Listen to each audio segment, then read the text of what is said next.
Hi, I'm Phil from Driftworks and this is my 964 Turbo, and Al's just reminded me I should probably be filming what I'm doing. You should always be filming everything you're doing.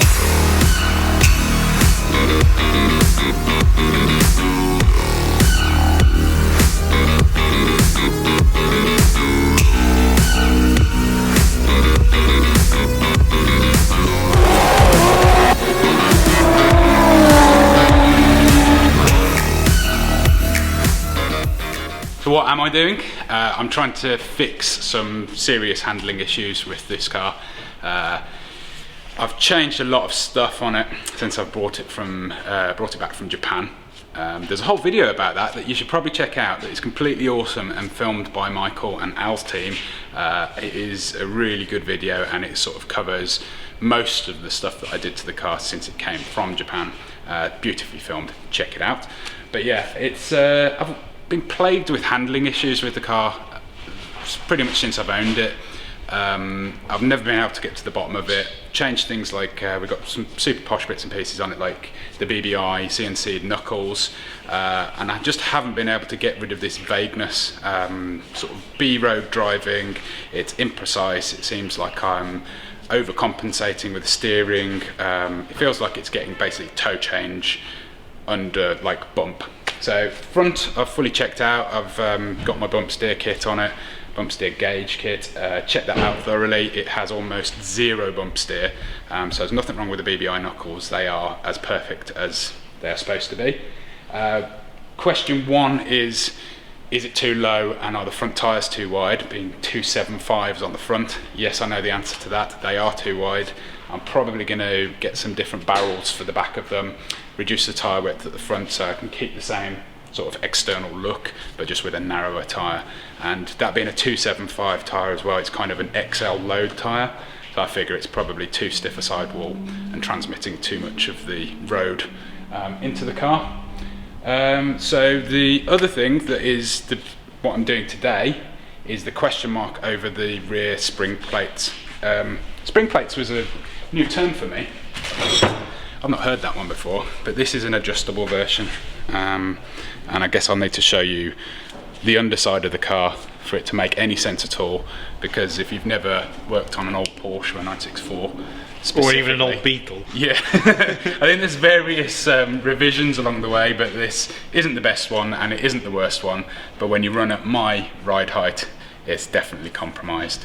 So there's a question mark whether the bushes in that are knackered basically, and whether these will stop sort of toe change under compression. So I've already got it set up on Hunter alignment gear. I've just done a check over the alignment to see whether it's as it should be, and it is exactly as it was the last time I aligned it, so that's good to know, because sometimes even just pulling a car on and off a ramp it can make small changes to the alignment. So that is exactly as it should be. Some pretty extreme settings for some people, but in terms of my cars, nothing really. It's you know, worse, it's not a Porsche. Those alignment settings, if it's say on a BMW or something like that, they're not that extreme. It would still drive nice, it would still go where I want it to go. So yeah, that's the base setting. I'm going to just bring the car up now, take the weight off the rear wheels and see whether I can change these spring plates simply.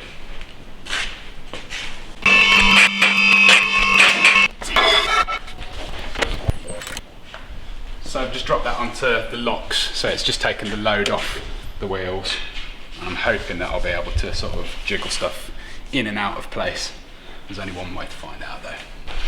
So this is what I'm replacing here basically, I hope, if it all fits, and that basically replaces what I believe is quite a hard rubber bush that might be perished and worn out with a rose joint and an adjustable one.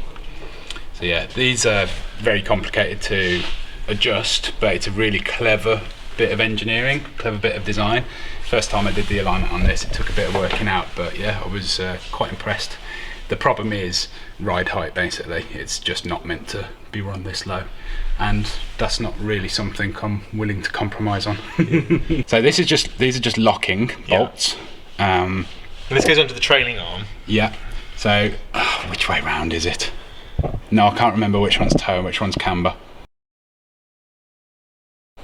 But because the car's so low, it's basically maxed out on the toe adjustment, and I'm having to use the camber to get the toe that I want as well. So it really is too low. But yeah, as I say, I'm not changing that. No. And why would you? And because 964s are the last of the trailing arm Porsches, which is how they've always been, but this was the final. Yeah, and I don't believe a 993 frame swap is a thing in Porsche land. No. Well, not without getting a little bit creative on a car that I don't really want to get that creative with. If you can avoid it trying to kill you every time you drive it. That would be nice. If I enjoy looking at it, I enjoy many things about it, but currently I don't really enjoy driving it that much because it's not a comfortable car to drive. Nice, but is it like nice on the road, but you can't press on, basically? But at the moment, it's worse than that. Oh, really? Like, yeah, it's like even on a motorway, it's unpleasant. You're constantly correcting, and we've tried various different alignments, particularly playing around with the front, toe in and toe out. It's got the correct amount of loads of toe at the rear. Camber is excessive, but not too excessive. And yeah, it just pulls me all over the road. So there's got to be something wrong with it, is what I'm thinking, and I'm hoping that these are the answer. I do look nice. The idea is that this just prevents any. Yeah, so I think you can put them up different ways for whether your car's, depending on how much camber you want to run. I should probably read the instructions again before I start taking stuff apart. What? Yeah. It's not how we do things. No, absolutely. So yeah, I'll probably like just have a quick look on what I'm supposed to be doing. Cool.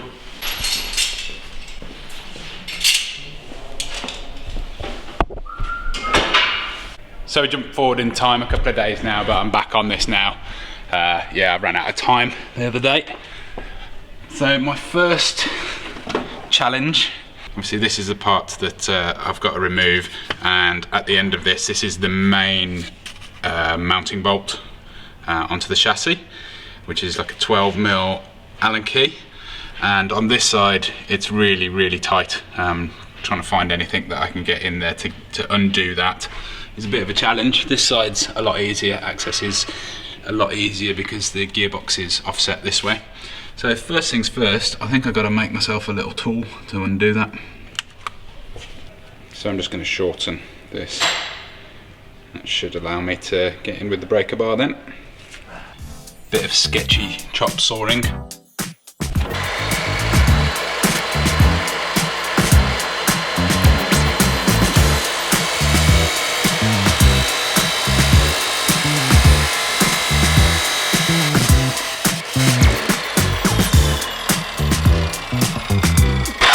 Perfect.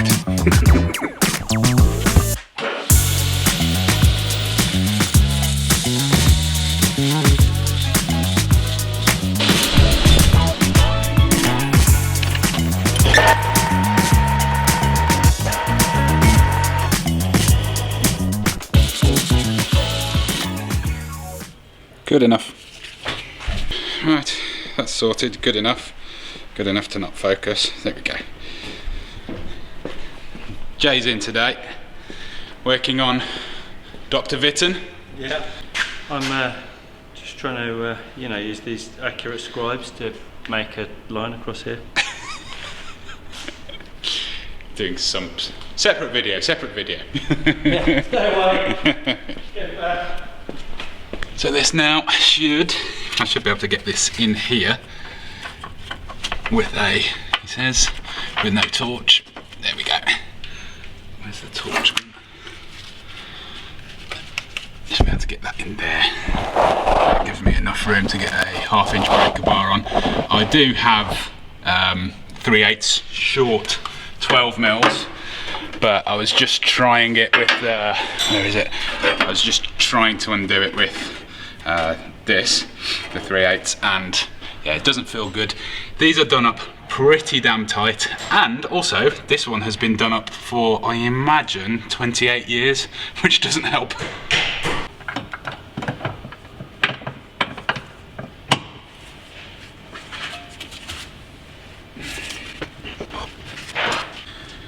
extension required.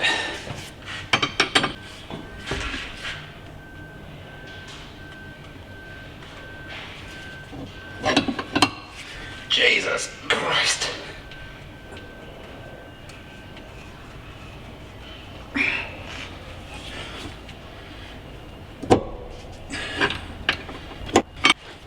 Not messing about on the torque on that.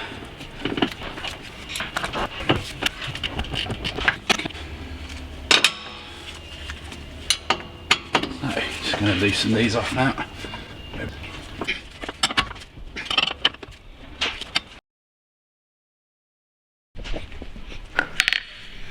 So there we go.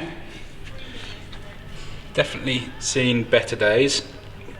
I think that these are just seals though, it's not like it's an actual rubber bush or anything. I think it's a spherical bearing inside there and these are seals. So can't, it feels loose-ish, as in free, but it doesn't feel like there's any play in it, but then the amount of force that's on it when it's on the car and the leverage that it gets at this point, it could have a small amount of play and cause a big problem. So that's the standard one. And here's the adjustable one.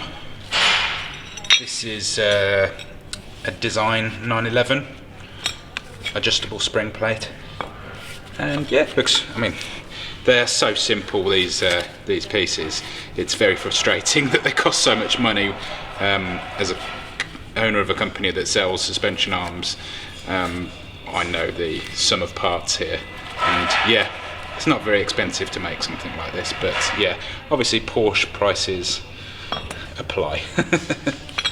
It looks like it's using McGill rod end, which is, they're decent. That's what we use in most of our stuff here. I'm not going to put a boot on it. Don't really drive the car too much in horrible conditions, and sometimes the boots can actually keep moisture inside, so I'd rather sort of keep an eye on that myself and keep it clean. So basically this is a turnbuckle here, so you adjust it with the centre, and then the outer and the inner here are just locking nuts, and basically that's a left hand thread. And that's a normal thread. But before I set the length to basically be exactly the same as this one, I'm just going to disassemble this, and I'm going to use some of the good old Optimal paste left over from my GT3 centre lock days.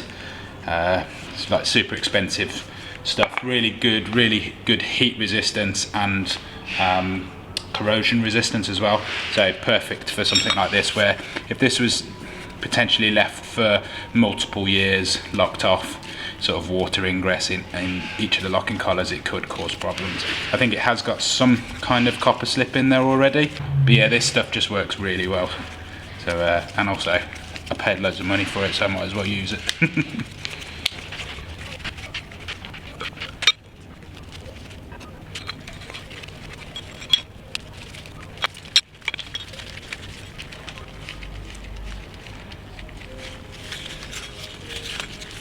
And then I always individually bottom out the adjusters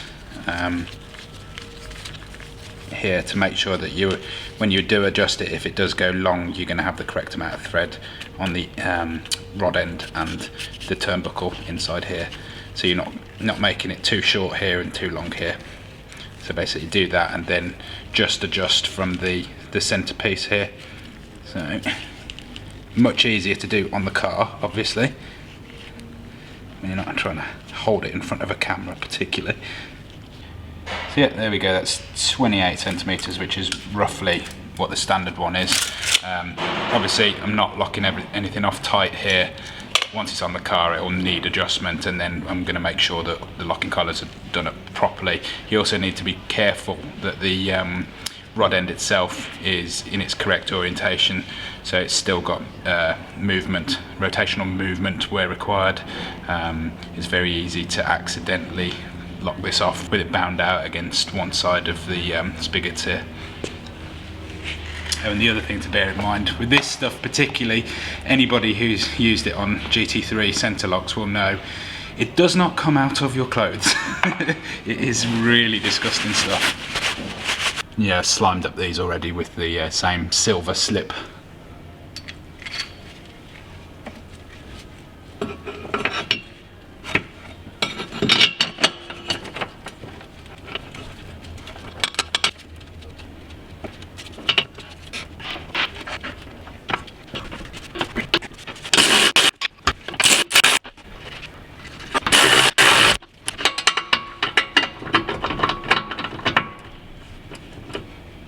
Just leave those a little bit loose so I can adjust the camber.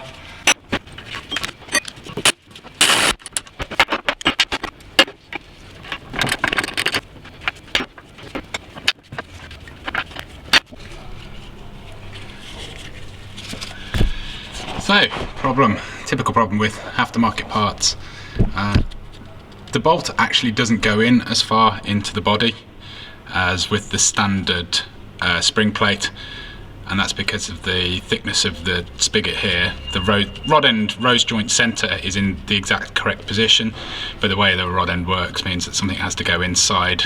In fact, actually, I'll just show you. Essentially, this previously shortened tool is now not short enough to get even a breaker bar in there if I was just going to do it FT, let alone a actual torque wrench. Have a look on the bench, explain it a bit easier. So here you can see the difference. Just use my vernier. It's crude. It's just to the bench. So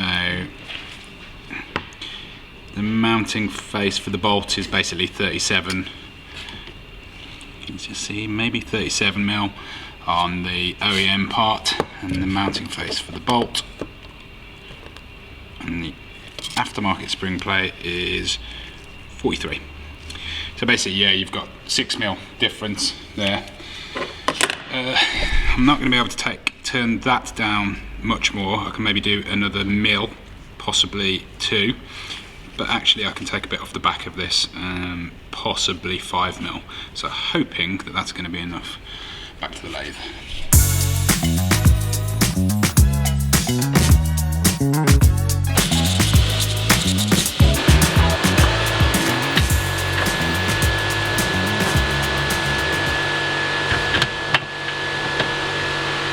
Right, cross your fingers for me. The torque wrench still doesn't fit, so we're using big breaker bar and FT.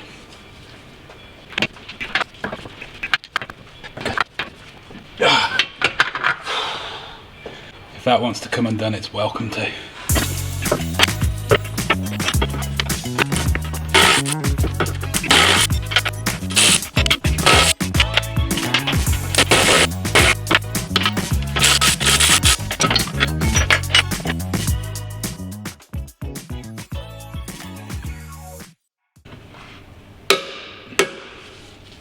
£150 foot-pounds, quite a lot that. At least I know that if they do come loose, only one's going to fall off.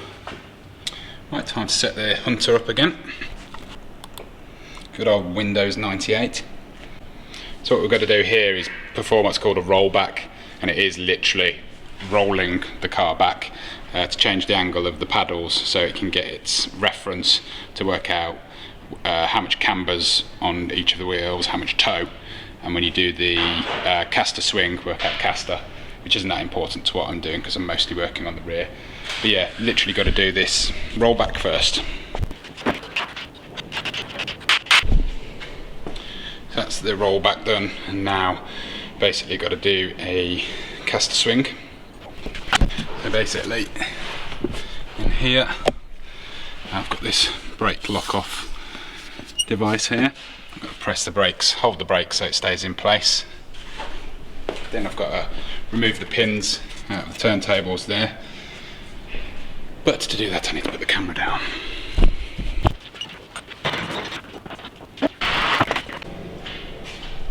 And then basically I have to turn the steering to the left and the right to get its caster measurement. And it's a super grumpy old machine, so it's really laggy, so it takes ages for it to respond to the steering that you put in, so you have to kind of preempt where it's going to land, because you want to get it as accurate as possible.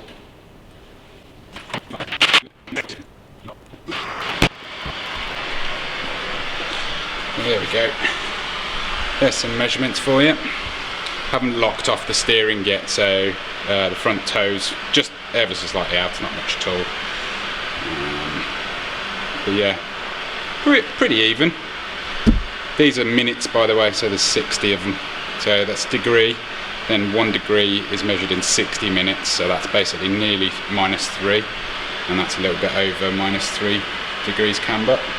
Caster's similar enough, 4.2 degrees, 4 degrees 20 minutes, not 4.2, 4 degrees 20 minutes.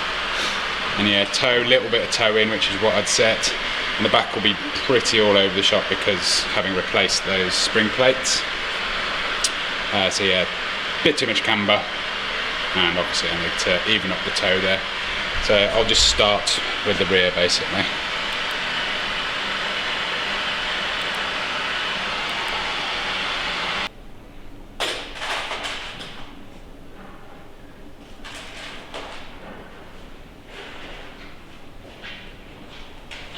One of the things I'm really obsessive about with this ramp, because it's actually really crap, it's not a particularly decent alignment ramp, is ensuring that the ramp's level at all times whenever you're doing an alignment, because obviously it goes without saying, if you've got an uneven ramp it really affects your camber settings.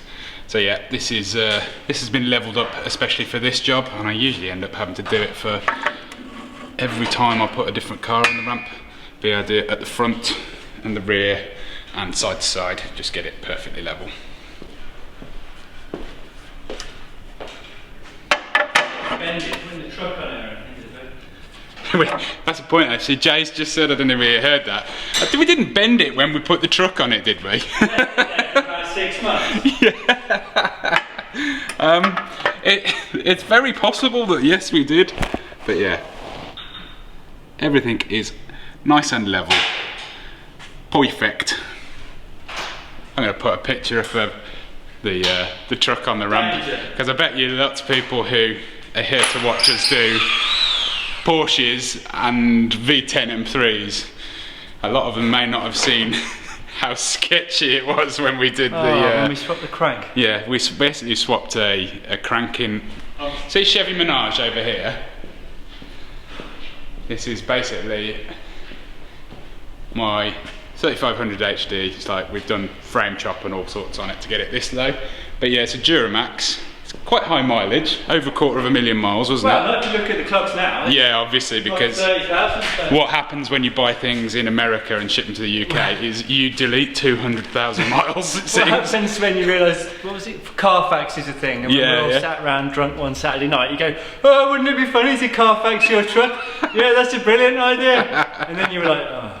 Yeah, we'd had a few drinks and I paid for the pleasure of finding... 30 quid? Yeah, I paid for the pleasure of finding out that my truck had done about 200,000 more miles than I thought. But yeah, we keep this here to remind us that basically, yeah, this is... Not an LS. not an LS, it's a Duramax crank, snaps in half, which is relatively common, but... Yeah, you know, it's not a rare thing. It was actually kind of my fault doing 6th gear burnouts in the snow. So yeah, cool story, bro. Let's carry on with this. Okay, so camber adjustment and toe adjustment on the new turnbuckle, and yeah, I do need to make sure that that's secured again.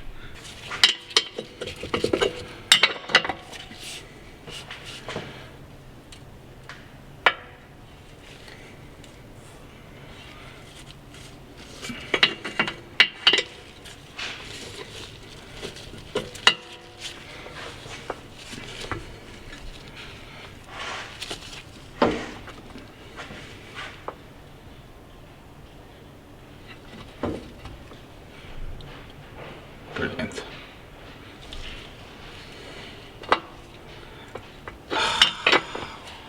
Brilliant. So that hasn't exactly gone to plan.